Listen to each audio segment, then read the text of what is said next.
ప్రభునందు ప్రియమైన దేవుని బిడ్డలారా, ప్రార్థనతో ఆరాధనని ప్రారంభించుకుందాం. స్తోత్రం తండ్రి, పరిశుద్ధుడైన దేవుడు, మీ మహాప్రేమను బట్టి, కృపను బట్టి మీ పాద సన్నిధికి వచ్చిన మమ్మల్ని జ్ఞాపకం చేసుకోండి. మీ కృపాసనము దగ్గరకు వచ్చిన మమ్మల్ని జ్ఞాపకం చేసుకోండి. ఎలా మిమ్మల్ని మహిమపరచాలో, స్తుతించాలో, గణపరచాలో, ప్రార్థించాలో మాకు నేర్పించండి ప్రభు. మీ దివ్యమైన వాక్యము నాయన బిడ్డలందరికీ అవసరమైన సంగతులను మీరు బయలుపరిచి మీ గొప్ప నామానికి మహిమ, ఘనత, ప్రభావాలు తెచ్చుకోండి. వాక్యం వినే ప్రతి బిడ్డను దీవించి మహిమ, ఘనత, ప్రభావాలు పొందమని యేసయ్య పరిశుద్ధ నామమును బట్టి ప్రార్థించి వాడుకొనుచున్నాం తండ్రి, ఆమేన్. మా మనవలిద్దరూ కూడా వచ్చి పాట పాడి వారు ప్రభుని మహిమపరుస్తారు.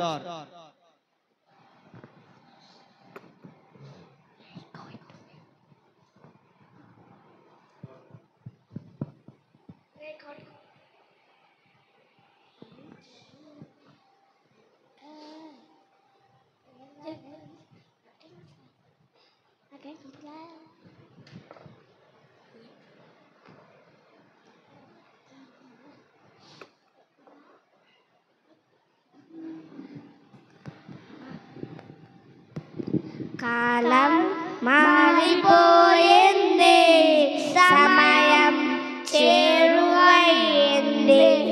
కాలం మారిపోయింది, సమయం చేరువైంది. నోవహులో దినములలో జరిగినట్లుగా నేడు ఈ దినములలోను జరుగుచున్నవి. నోవహులో దినములలో జరిగినట్లుగా నేడు ఈ దినములలోనే జరుగుచున్నవి. చీకటి క్రియలను విడిచిపెట్టి వెలుగు మార్గమున పయనించు. చీకటి క్రియలను విడిచిపెట్టి వెలుగు మార్గమున పయనించు. దినములు జరిగినవి గనుక పోనీయకుని సమయం. దినములు జరిగినవి గనుక పోనీయకుని సమయం. కాలం మారిపోయింది, సమయం చేరువైంది. కాలం మారిపోయింది, సమయం చేరువైంది. సమయం చేరువైంది. నెమ్మదిగా ఉన్నది, భయమే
క్షయమైపోను. లోకములో ప్రయాసములన్నీ వ్యర్థమే కదా. వెండి బంగారు సంపదలన్నీ క్షయమైపోను. వ్యర్థము కాదు ఎన్నడు ప్రభువునందు మన ప్రయాసము. వ్యర్థము కాదు ఎన్నడు ప్రభువునందు మన ప్రయాసము. దినములు చెడినవి గనుక పోనీయకుని సమయం. దినములు చెడినవి గనుక పోనీయకుని సమయం. కాలం మారిపోయింది, సమయం చేరువైంది. కాలం మారిపోయింది, సమయం చేరువైంది. సమయం చేరువైంది. హల్లెలూయా.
ప్రభునందు ప్రియమైన దేవుని బిడ్డలారా, దేవుని మహాప్రేమను బట్టి కృపను బట్టి మనము దేవుని వాక్యాన్ని విందాం.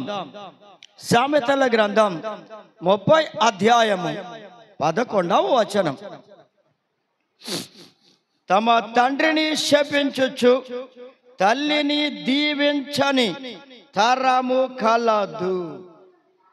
ప్రేమైన దేవుని బిడ్డలారా, తరము అంటే 100 సంవత్సరములు, సుమారుగా 100 సంవత్సరములు. తండ్రిని శపించచ్చు తల్లిని దీవించని తరము కలదు. ప్రియమైన దేవుని బిడ్డలారా, తండ్రిని శపించచ్చు అంటే తండ్రిని గాని తల్లిని గాని దీవించకుండా వారిని శపించే తరము అంటున్నాడు. ఏమిటి ఈ తరము అంటే? ఆ తరములో ఉన్న మనుష్యులు చేసే పనులు ఎలాంటివి అంటే తండ్రిని శపిస్తూ ఉంటారంట. అంటే తండ్రి ఆ బిడ్డలకు అడిగిందల్లా ఇవ్వాలి, అలా ఇవ్వకపోతే శపించడం. ఎందుకన్నా, ఎందుకు మమ్మల్ని పోషించలేని వాడు, ఎందుకు కన్నావు, ఎందుకు మమ్మల్ని కన్నావు అని శపించే స్వభావం. వాళ్ళు ఏది అడిగితే అది ఇవ్వాలి, అడిగినంత ఇవ్వాలి. ఇవ్వకపోయినా ఇబ్బంది పట్టి అనగా శపిస్తాం, తండ్రిని శపించడం. ఆ తల్లిదండ్రుల వల్ల దేవుని కృపచేత భూమి మీదకి వచ్చాను అన్న మాట ఆ పిల్లలు మరిచిపోవడమే దీనికి కారణం. ఆ తండ్రి లేకుండా, తల్లి లేకుండా ఈ భూమి మీదకి మేము రాలేదు కదా. వాళ్ళు చిన్నతనము నుండి కూడా పుట్టిన దగ్గర నుండి మమ్మల్ని కని పెంచి పోషిస్తూ వచ్చారు కదా. ఇంత చేశారు, మాకింతగా చేసిన ఆ తండ్రిని గాని ఆ తల్లిని గాని ఎందుకు శపించాలి, తిట్టాలి, లేదా ఎందుకు శపించాలి అన్న ధ్యాస లేని వారు. శపించడమే వాళ్ళకు ఒక పనిగా మారిపోయింది. అంటే వాళ్ళ స్వార్థమే తప్ప పిల్లల యొక్క స్వార్థం.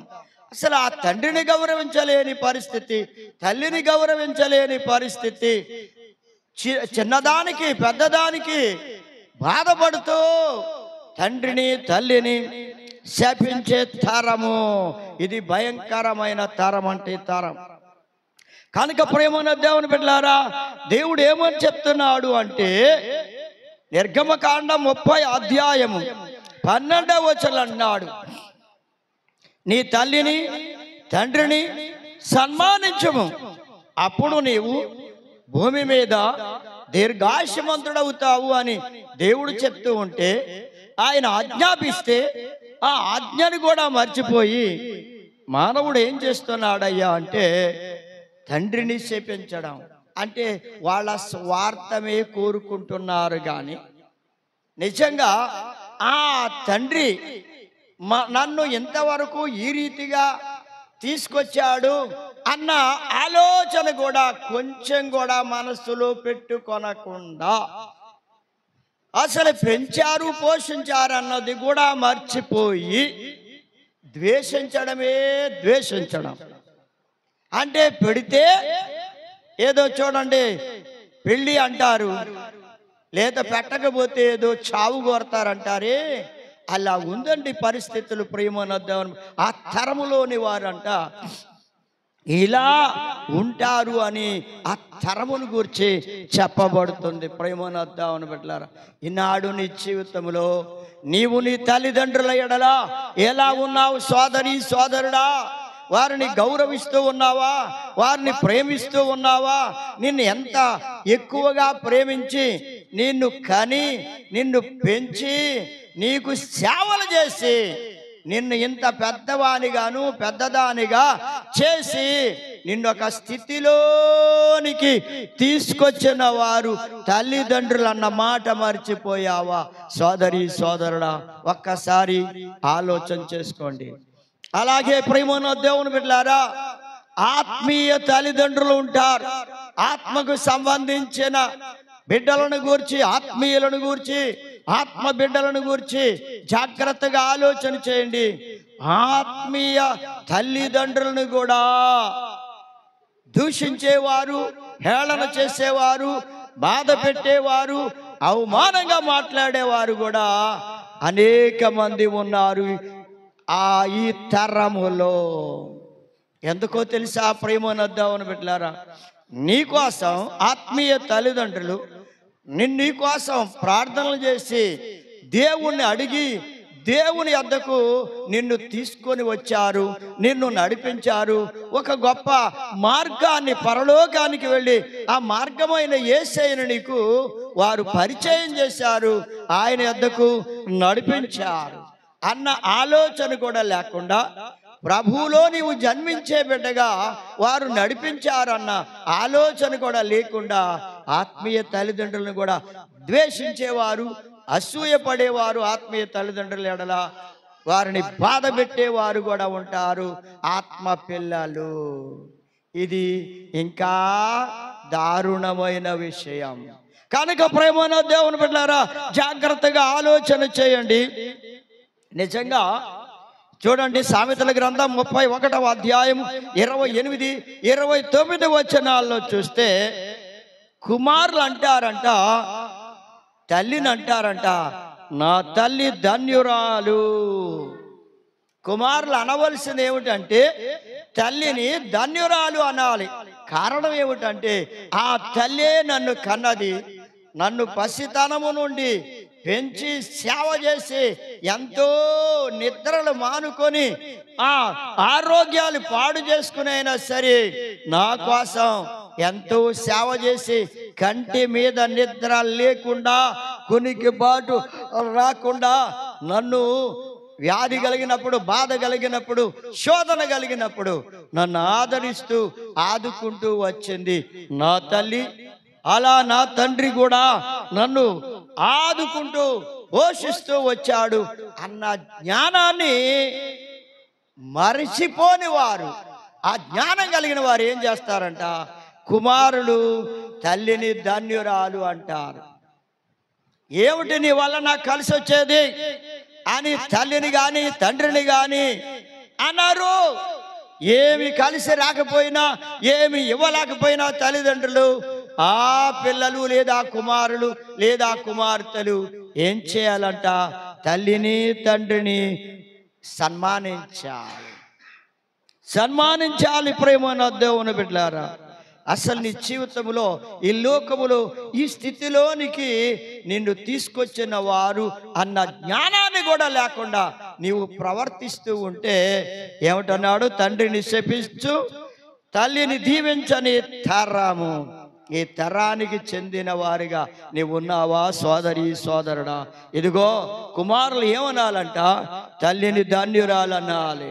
ఆ తల్లి వల్లే నేను ఈ లోకములోనికి దేవుని ద్వారా దేవుడిచ్చాడు నా తల్లికి నేను ఈ లోకానికి వచ్చాను అని జ్ఞానంగా మాట్లాడాలంటే పెనిమిటి అంటాడంట. ఏమంటాడో తెలుసా, ఆ భార్య యొక్క ప్రతివత ధర్మాన్ని బట్టి పొగుడుతాడంటే. కుమారులు పొగుడుతారు, కుమార్తెలు పొగుడుతారు, భర్త కూడా ఆ భార్యను పొగుడుతాడంటాడు. పొగుడుతారు అనగా గౌరవిస్తారండి. ఆ ఘనత గౌరవము ఇవ్వవలసింది పిల్లల వల్ల ఆ తల్లిదండ్రులకు రావాలి.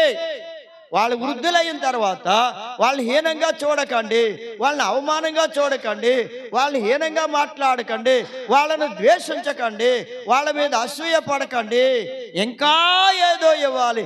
ఎంత ఇచ్చినా తృప్తి లేని వాళ్ళు, ఇంకా కోపగించి ద్వేషించి శపిస్తూ ఇచ్చింది చాలక, వారికి ఎక్కువ ఇచ్చావు నాకు తక్కువ ఇచ్చావు, వారికేమో ఇంకా ఎక్కువ ఇచ్చావు అని ఒకరి మీద ఒకరు అనుకుంటూ చివరికి ఎవరిని నిర్లక్ష్యం చేస్తున్నారండి, తల్లిని తండ్రిని నిర్లక్ష్యం చేస్తున్నారు. వారి వృద్ధాప్యానికి వచ్చిన తర్వాత వారిని నిర్లక్ష్యం చేయడం అనేది చాలా భయంకరమైన విషయం. ప్రేమనొద్దామని పెట్టారా కనుక నీవు దీవించబడాలంటే, నీవు ఆశీర్వదించబడాలంటే, నీవు దీర్ఘాయుష కలిగి ఉండాలంటే నా ప్రియమైన దేవుని బిడ్డలారా, నీ తండ్రిని తల్లిని ఏం చేయాలంట, గౌరవించాలి, సన్మానించాలి.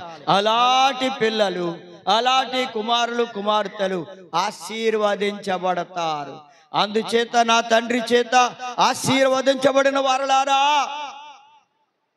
పరలోక రాజ్యములో ప్రవేశించండి అని ప్రభు వారిని గూర్చి చెప్తూ ఉన్నాడు. మీరు ఆశీర్వదించబడిన బిడ్డలుగా ఉండాలని తల్లిదండ్రులు ఎప్పుడూ కోరుకుంటూ ఉంటారు. నా బిడ్డలు ఆశీర్వదించబడాలి, నా బిడ్డలు అభివృద్ధి చెందాలని ప్రతి తల్లి తండ్రి కోరుకుంటూ ఉంటారు. ప్రియమనొద్దామని బిడ్డలారా, మరి నీవు నీ తల్లిదండ్రులను నిర్లక్ష్యం చేస్తున్నావా, వారిని ప్రేమిస్తున్నావా, గౌరవిస్తున్నావా, లేదా సన్మానిస్తూ ఉన్నావా? ఏ స్థితిలో ఉన్నావో ఒక్కసారి నిన్ను గురించి నీవు ఆలోచించుకో. ప్రేమనొద్దామని బిడ్డలారా, చూడండి, ఇక ఆ రెండో తరం గురించి మాట్లాడదాం. అది ఏమిటో చూడండి. సామెతల గ్రంథం 30 అధ్యాయం 12వ వచనంలో అంటాడు, తమ దృష్టికి తాము శుద్ధులై తమ మాలిన్యము నుండి కడగబడని తరము. ఇదొక తరము. ఇప్పుడు చూడండి, ఒక తరం విన్నాం, శపించు తండ్రిని తల్లిని శపించే తరం. ఆ రెండవ తరం ఏమిటంట, తమ దృష్టికి తాము శుద్ధులు. అంటే తమ దృష్టికి, వాళ్ళ దృష్టికి వాళ్ళు మంచివాళ్ళని, వాళ్ళ దృష్టికి వాళ్ళు ఎంతో పరిశుద్ధులుగా ఉన్నామని, మంచివారమని చెప్పుకుంటూ వారికి కలిగిన మాలిన్యా నుండి కడగబడారు, మాలిన్యాన్ని విడిచిపెట్టారు, పాపమును విడిచిపెట్టని వారు, పాపమును గూర్చి పశ్చాత్తాపపడని వారు, చేసిన కీడును గూర్చి పశ్చాత్తాపపడరు, అనరాని మాటలు అని ఆ మాటలను గూర్చి పశ్చాత్తాపపడని వారు. వాళ్ళు అనుకున్నారు మేమే మంచివారమని. ఎవరు మట్టుకు వాళ్ళు మంచివాళ్ళు అనుకుంటూ ఏం చేస్తున్నారంట, తమ మాలిన్యము నుండి కడగబడని వారు, వారి కలిగిన అపవిత్రత నుండి, వారి కలిగిన పాపము నుండి వారు కడగబడని వారు. అనగా ప్రియమైన దేవుని బిడ్డలారా, పాపమును గూర్చి పశ్చాత్తాపపడని వారు. ఎందుకు నేను ఇలా చేశాను, ఎందుకు ఇలా నడిచాను, ఎందుకు ఇలా జీవించాను, అయ్యా చేయరాని కార్యాలు చేశాను, ఇది దేవునికి విరోధము, తల్లిదండ్రులకు విరోధము, మనుషులందరికీ విరోధమే, ఇలాంటి పనులు నేను ఎందుకు చేశానని కనీసం పశ్చాత్తాపపడని వారు తమను గూర్చి తాను సరిపెట్టేసుకున్నారు, మంచివాళ్ళు అనుకుంటున్నారు. కానీ నువ్వు చేసే కార్యాలు, నువ్వు చేసే పనులు లోకమంతటికీ తెలుసు కదా నా ప్రియ సోదరి సోదరులారా. అవి మంచివో చెడ్డవో అది మనుషులు నిర్ణయిస్తారు చూచి. కానీ నీవు అనుకుంటున్నావు నేను ఎంతో మంచివాడిని, మంచిదాన్ని కనుక నేను చాలా శుద్ధుడిగా ఉన్నాను అని నీ మాలిన్యాన్ని కడుక్కోకుండా అలా ఉండిపోతూ నీవు మంచివాడినని అనుకుంటున్నావు. ఎలాంటి తరం అయ్యా ప్రేమనొద్దామని బిడ్డలారా, నీ కలిగిన మలినాన్ని, అపవిత్రతని, చేయరాని కార్యాలను గురించి పశ్చాత్తాపడి ప్రభు అయిన యేసుక్రీస్తు వారి రక్తములో కడగబడితే, నీవు కడుక్కుంటే, శుద్ధీకరించబడితే పవిత్రపరచబడతావు. నీవు దేవుని దృష్టిలో శుద్ధులైన బిడ్డగా ఉంటావు. నీ దృష్టికి నీవు శుద్ధుడిని అనుకుంటున్నావు కానీ మరి దేవుని దృష్టిలో నీవు శుద్ధి కలిగిన బిడ్డగా ఉన్నావా లేదా అన్నది ఆ దేవుడు నిర్ణయించేది. ఆయన దృష్టిలో నీవు శుద్ధిగా ఉండు, ఆయన దృష్టిలో పరిశుద్ధంగా ఉండు, ఆయన దృష్టిలో యథార్థంగా ఉండు, ఆయన దృష్టిలో మంచిగా కనబడాలి. ప్రియమైన దేవుని బిడ్డలారా, మనుషులకు ఒకవేళ పైకి ఎంతో మంచివారిగా కనబడి మనుషుల చేత ఒకవేళ నువ్వు పగడబడుతూ ఉన్నావేమో, కానీ నువ్వు చేసే పనులను గూర్చి దేవుడు చూస్తూనే ఉన్నాడు. నీ జీవితాన్ని గూర్చి ప్రభు చూస్తున్నాడు, నీ స్థితిని దేవుడు చూస్తున్నాడు, నీ అంతరంగాన్ని దేవుడు చూస్తున్నాడు, నీ జీవితాన్ని ఆయన ఎరిగినవాడు. కనుక జాగ్రత్త పడి ప్రియమైన దేవుని బిడ్డలారా, ఒకవేళ నీ దోషాలని, నీ పాపాన్ని ఇంకా నీవు కప్పుకోవాలనుకుంటే, నేను మంచివాడని చెప్పుకుంటూ నీలో ఉన్న దోషాలని కడగబడ్డానికి ఒప్పుకొనకపోతే, నీవు కప్పుకుంటే నీ దోషాల్ని, ఒక రోజున నీ పాపము బయటపడుతుంది. నీ దోషము నిన్ను దేవుని రాజ్యానికి చేరకుండా ఆటంకపరుస్తుంది. గమనించాలి ప్రియమైన దేవుని బిడ్డలారా. కనుక ఈ తరం ఎలాంటిదంట, తమ దృష్టికి తాము మంచి వాళ్ళమే, వాళ్ళు ఏది చేసినా మంచిదే అనుకుంటారు, వాళ్ళ దృష్టికి మంచిది, అది దేవుని దృష్టికి మంచిది కాదు. తమ మాలిన్యం నుండి కడగబడని తరము ఇలాంటి తరం. 2 తరాలను గురించి మనం విన్నాం. అయ్యా మన స్థితి ఎలా ఉంది, మన జీవితం ఎలా ఉంది, మన ఆత్మీయ స్థితి ఎలా ఉంది, మనం ఏ విధంగా దేవుల్లో ఉన్నాం, దేవుల్లో జీవిస్తున్నాం, మనల్ని గురించి మనం ఆలోచించుకోవాలి, పరిశీలన చేసుకోవాల్సిన పరిస్థితి నీకు ఉన్నది ప్రియమైన దేవుని బిడ్డలారా. ఇక చూడండి 3వ తరాన్ని గురించి కూడా చూద్దాం. సామెతల గ్రంథం 30వ అధ్యాయం 13వ వచనం. అక్కడ ఏమంటున్నాడంటే, కన్నులు నెత్తికి వచ్చిన తరము. కన్నులు ఎక్కడికి వచ్చినాయండి? నెత్తికి వచ్చిన తరం. కన్నులు ఉండవలసిన స్థానములు ఉండకుండా ఎక్కడికి వచ్చినాయంట? నెత్తి మీద కంటే తలపైకి వచ్చేసినాయంట కన్నులు. అంటే దీనిని ఏమని చెప్పుకోవచ్చు అంటే, ఈ తరం అంట, కన్నులు నెత్తికొచ్చిన తరం అంటే గర్వము. అయ్యా కొంచెం ఉంటే చాలు గర్వం వచ్చేస్తుంది, కొద్దిగా ఏదైనా సంపాదిస్తే గర్వం, ఏదైనా ఉంటే గర్వం. ఏది దేన్ని చూచి నీవు గర్విస్తున్నావు, దేన్ని చూచి నీవు అతిశయపడుతున్నావు, దేన్ని చూచి నీవు గర్వపడుతూ ఉన్నావు. సోదరి సోదరుడా, మానవుని జీవితం ఏపాడిది, అంతలో కనబడి అంతలో మాయమైపోయి ఆవిరి వంటి వారు కారా అన్నాడు దేవుడు. కనుక భూమి మీద మానవుడు బ్రతికి ఉన్నంత కాలమే. కానీ మానవుడు భూలోకాన్ని వదిలిపెట్టి వెళితే అతను ఎంత సంపాదించినా, ఆమె ఎంత సంపాదించినా, ఎంత కలిగి ఉన్నా, ఏది కలిగి ఉన్నా, మేడలు కలిగి ఉన్నా, మిద్దెలు కలిగి ఉన్నా, ఏది ఉన్నా అవన్నీ కూడా వ్యర్థమే. ఎందుకో తెలుసా? ఒకడు లోకమంతా సంపాదించుకొని వాని ప్రాణం పోగొట్టుకుంటే వాడికి ఏమి లాభం అండి? వాడు తింటాడా, అనుభవిస్తాడా? వాటిని గురించి కొంచెమైనా అనుభవించగలడంటే అనుభవించలేడు. ఎప్పుడు మానవుని ప్రాణం పోతుందో తెలియని కాలములో ఉన్నాం. మానవుని జీవితం ఏపాడిది, అంతలో కనబడి అంతలో మాయమైపోయి ఆవిరి వంటి వారు కారా అన్నాడు. అందుకే తగ్గించుకొని ఉండాలి ప్రేమను దేవుని బిడ్డలారా. ఏది ఉన్నా ఇది దేవుడిచ్చాడు, ఇది దేవుని వలన కలిగింది అని దేవుణ్ణి స్తుతించు. ఉన్న దానిని బట్టి అతిశయించి గర్వించి ఎట్టి పరిస్థితులు ద్వేషాన్ని, అసూయను, పగను పెంచుకోవద్దు, గర్వించవద్దు ప్రేమను దేవుని బిడ్డలారా. ఇదంతా ప్రభు కృప వలన అనుగ్రహించబడింది. ఇది ఆయన ఇచ్చింది, ఇది నాదేం కాదు, ఆయనదే అని నువ్వు చెప్పాలి. సోదరి సోదరుడా, ఆయన్ని స్తుతించాలి. లోబడే స్థితి కావాలి, తగ్గించుకునే మనసు కావాలి. అందుకే తన్ను తాను తగ్గించుకున్నవారు హెచ్చించబడుతున్నారు. తన్ను తాను హెచ్చించబడిన వారు తగ్గించబడుతున్నారు. తన్ను తాను తగ్గించుకుంటే వారిని దేవుడు హెచ్చిస్తూ ఉన్నాడు. కనుక నీవు తగ్గించుకుంటున్నావా, హెచ్చించుకుంటున్నావా? ఏ స్థితిలో ఉన్నావు? నీవు హెచ్చించుకునే స్థితిలో ఉంటే గర్వంలో ఉన్నట్టే, నీవు తగ్గించుకునే స్థితిలో ఉంటే దేవుడు నిన్ను హెచ్చిస్తాడు. అందుకే చూడండి, పరిసయ్యుడు అలాగే సుంకరి ఇద్దరు ప్రార్థనా మందిరానికి వెళ్ళారు. మందిరము లోపలికి వెళ్ళి ధైర్యంగా ప్రార్థన చేస్తున్నాడు పరిసయ్యుడు.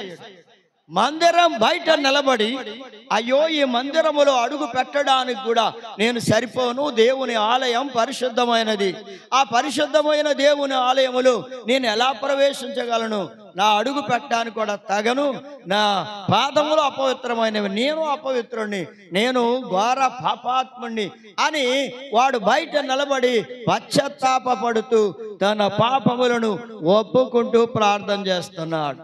కానీ పరిసయ్యుడైతే లోపలికి ఎంతో ధైర్యంగా హుందాగా వెళ్ళిపోయాడు. నాకేంటి, నేను భక్తిపరుణ్ణి, నాకు ప్రార్థన వచ్చు, పాటలు వచ్చు, వాక్యం వచ్చు, అన్నీ వచ్చు, నాకు తెలియదంటూ ఏమీ లేదని అతిశయంతో గర్వంతో లోపలికి వెళ్ళి మందిరంలో ఏమని చేస్తున్నాడో తెలుసా? ఏమని చేస్తున్నాడు? వారానికి 2 సార్లు నేను ఉపవాసం ఉంటున్నాను, దాన ధర్మాలు చేస్తున్నాను, నేనెంతో మంచివాణ్ణి, ఆ సుంకరి కంటే నేను మంచివాడిని అని చెప్పుకుంటున్నాడు. దేవునికి తెలియదా? నీ మంచితనం తెలియదా? సోదరుడా సోదరి, సుంకరి యొక్క మంచితనము దేవుడికి తెలుసు, పరిసయ్యుని యొక్క మంచితనము దేవుడికి తెలుసు. కానీ సుంకరి తగ్గించుకొని ప్రార్థన చేశాడు, దేవుడు అతని ప్రార్థన ఆలకించాడు, అతన్ని హెచ్చించాడు. పరిసయ్యుడు హెచ్చించుకొని ప్రార్థన చేశాడు, గర్వించాడు, అతన్ని ప్రార్థన దేవుడు ఆలకించలేదు, తగ్గించాడు. అందుకే ప్రియమైన దేవుని బిడ్డలారా, ఇక్కడ చూడండి, కన్నులు నెత్తికి వచ్చిన తర, ఇక ఎవరి మాట వినడు, తన ఇష్టం వచ్చినట్టు తాను చేసుకుంటాడు, తనకు తోచినట్టే చేస్తాడు. ఇలాంటి తరమంట కన్నులు నెత్తికి వచ్చిన తరము. నా ప్రియమైన దేవుని బిడ్డలారా, అంతేకాకుండా ఇంకొక 4వ తరాన్ని గూర్చి కూడా చూద్దాం. ప్రియమైన దేవుని బిడ్డలారా, కన్నులు నెత్తికొచ్చిన తరం, 4వ తరం కన్నులు క్రొవ్వు చేత మెరకలైపోయినవంట. కన్నులు క్రొవ్వు చేత మెరకలైపోతున్నాయంట. ఇలాంటి తరం ఒకటి. కన్నులంట క్రొవ్వు చేత మెరకలైపోతున్నాయి. ఏమిటయ్యా అంటే, కీర్తన 73:7 అంటాడు, క్రొవ్వు చేత కన్నులు మెరకలైనవి. క్రొవ్వు చేత కన్నులు మెరకలైన తరం ఇది. ఏమిటి క్రొవ్వు చేత కన్నులు మెరకలైపోవడం అంటే, తాగడము వలన కంటి చుట్టూ క్రొవ్వు పదార్థము ఎక్కువగా తయారయ్యి ఆ కనుగుడ్డులు బయటకు వచ్చేస్తున్నాయి, కనుగుడ్డులు బయటికి పొడుచుకొస్తున్నాయి. అందుకే కన్నులు ఏమవుతున్నాయంట, మెర్రకలైపోతున్నాయి, బయటికే వచ్చేసినట్టు కనబడతాయి కనుగుడ్లు. అందుచేత ప్రియమైన దేవుని బిడ్డలారా, ఈ తరము చూడండి, గర్వం వచ్చిన తరానికి సంబంధించింది. క్రొవ్వు చేత కన్నులు మెరకలైన తరం అంటే తాగడం వల్ల. అంటే ఈనాడు ప్రియమైన దేవుని బిడ్డలారా, ఈ తరమును గురించి ఆలోచన చేస్తే తాగడం ఒక ఫ్యాషన్ అయిపోయింది. ఇది చాలా భయంకరమైన పరిస్థితిగా ఉన్నది. పిల్లలని, పెద్దవారని, లేదా ఆ వయసులో ఉన్నవారని భేదం కూడా లేని పరిస్థితి కనబడుతూ ఉన్నది ప్రియమైన దేవుని బిడ్డలారా. ఇక చూడండి, మరి మరొక తరం ఏమిటయ్యా అంటే, నా ప్రియమైన దేవుని బిడ్డలారా, సామెతల గ్రంథం 30వ అధ్యాయం 14వ వచనంలో చూస్తే, ఖడ్గము వంటి పళ్ళు, కత్తుల వంటి దవడ పళ్ళను కలిగిన తరము. ఎలాంటి తరం అంటే, ఖడ్గము వంటి పళ్ళు, అలాగే కత్తుల వంటి దవడ పళ్ళు కలిగిన తరం. ఈ తరము ఎలాంటి పరిస్థితులు అంటే, మాట్లాడితే ఒక్క చిన్న మాటకు కూడా కలహమే. నోట మాట రాకముందే కలహానికి సిద్ధపడుతున్నారు అని దేవుని భక్తుడు చెప్తూ ఉన్నాడు. దేవుని వాక్యములో నోటంట మాట రాకముందే కలహానికి సిద్ధపడిపోతున్నారంట. ప్రతి చిన్నదానికి కలహమే, ప్రతి పెద్దదానికి కలహమే. అంటే ఎలా ఉందంట, ఖడ్గం వంటి పళ్ళు, కత్తుల వంటి దవడ పళ్ళు కలిగిన తర. ఇక ఏం చేయాలో తెలియకుండా, అంటే ఆ తరం ఎలాంటిదంటే, మాట్లాడితే కలహానికి వెళ్ళిపోయే, కలహాలు పడే తరం, కలహపడడానికి వెనకాడని తరం. అందుకే ప్రేమన్న దేవుని బిడ్డలారా, అత్తకు కోడలికి పడడం లేదు, తల్లికి కుమార్తెకి పడడం లేదు, అలాగే తండ్రికి కుమారుడికి పడడం లేదు. ఏమిటి తరం? కలహాలాడే తరం, కలహములాడే తరం. అయ్యా, మాస్టర్ గారికి విశ్వాసులకి పడని తరం, భార్యకు భర్తకు పడని తరం. ఏంటి? కలహాలే కలహాలే. నెమ్మదిగా ఉందాం, సమాధానంగా ఉందాం అనే దృష్టి లేని పరిస్థితి. ఎలాంటి తరం? అయ్యా, నీ స్వభావం ఎలా ఉందో, నీ పరిస్థితి ఎలా ఉందో ఒకసారి ఆలోచించుకో సోదరి సోదరుడా. చిన్న మాటకే కలహమా? పెద్ద మాటకే కలహమా? అన్నిటికీ కలహమేనా? నీ జీవితం అంతా కలహాలతోనే నిండిపోయి ఉండాలనుకుంటున్నావా సోదరుడా సోదరి? ఇక భూమి మీద నువ్వు సాధించేది ఏమిటి? నువ్వు సంతోషపడేది ఏమిటి? నువ్వు ఆనందించేది ఏమిటి? నీకు నెమ్మది ఎక్కడిది?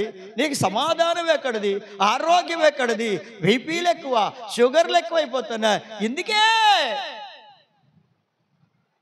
కనుక ప్రియమైన దేవుని బిడ్డలారా, కలహాలాడే తరం అంటది, భయంకరమైన తరం, నెమ్మది లేని తరం, శాంతి లేని తరం, సమాధానము లేని జీవితం. ఇలాంటి పరిస్థితిని విడిచిపెట్టి దేవుని బిడ్డలు సమాధానం కలిగి ఉండాలి. దేవుని బిడ్డలు ఎప్పుడైనా సరే సమాధానంతో దేన్నైనా జయిస్తారు, కానీ కలహాలాడి మీరు ఏమీ జయించలేరు. చివరికి ఓడిపోవడమే నీ జీవితం. కలహాలాడి ఓడిపోవడమే తప్ప నీవు జయించలేవు సోదరి సోదరుడా. సమాధానంతో ఏదైనా జయించగలవు. అందుకే ప్రభు అన్నాడు, సమాధానకర్త అయిన యేసయ్య నీకు సమాధానం దయచేస్తా అన్నాడు. ఆ సమాధానంతో నీవు సంతోషంగా జీవించగలుగుతావు. అందుచేత ప్రేమను దేవుని బిడ్డలారా, ఇలాంటి తరాలు అప్పుడే మనకి చూడండి, 4-5 తరాలను గురించి, దగ్గర 4 తరాలను గురించి మనం విన్నా. ఇంకా నా ప్రియమైన దేవుని బిడ్డలారా, ఇంకొక తరమును గురించి మాత్రం విని మనం ముగించుకోవచ్చు. చూడండి, మత్తయి సువార్త 16వ అధ్యాయం 4వ వచనంలో చూస్తే, వ్యభిచారులైన చెడ్డ తరము. ఏ తరం అంటండి ఇది? వ్యభిచారులైన చెడ్డ తరం. చూడండి, సొదొమ గొమొర్రా ప్రాంతాలను చూస్తే అక్కడి ప్రజలు ఎలా ఉన్నారు అంటే భయంకరమైన వ్యభిచార కార్యాలతో నిండిపోయి ఉన్నారు. అది భూమి మీద నుండి వారు చేసిన పాప కార్యాలను గూర్చి పరలోకమునకు ఆ మొర అంతా ఎక్కి వెళ్ళింది. దేవుడు కూడా వారిని గూర్చి చూచి విని, వారిని గూర్చి చూచి ఆయన వారిని అగూర్చి ఊరుకుండలేదు. వారి దోషానికి ప్రతిఫలాన్ని ఇవ్వడం జరిగింది. ప్రియమైన దేవుని బిడ్డలారా, కనుక వ్యభిచారులైన చెడ్డ తరము అని చెప్పబడుతుంది. ఈనాడు ప్రియమైన దేవుని బిడ్డలారా, వావి వరసలు లేని భయంకరమైన పాడు కార్యాలు చేస్తూ పాడు కార్యాలు చేస్తూ ఉన్న పశువుల వలె ప్రవర్తించే పరిస్థితి కనబడుతూ ఉంది. అయ్యా, ఇది చాలా భయంకరమైన పరిస్థితి. అయ్యా, జాగ్రత్తగా ఆలోచన చేయండి. శాంతి లేని జీవితం, శరీర కార్యాలను కూర్చున్న సంగతులే తప్ప. అయ్యా, ఈ శరీర కార్యాల వల్ల ఆరోగ్యాలు పాడు, జీవితానికి నెమ్మది ఉండదు, కుటుంబాలు పాడైపోతున్నాయి, జీవితాలన్నీ పాడైపోతున్నాయి, సంతోషం లేకుండా అయిపోతుంది, ఆనందము లేని జీవితం. ఇలా ఎన్ని కుటుంబాలు పాడైపోతున్నాయో. దీనికి కారణం ఏ తరం అంటది? వ్యభిచారులైన చెడ్డ తరం.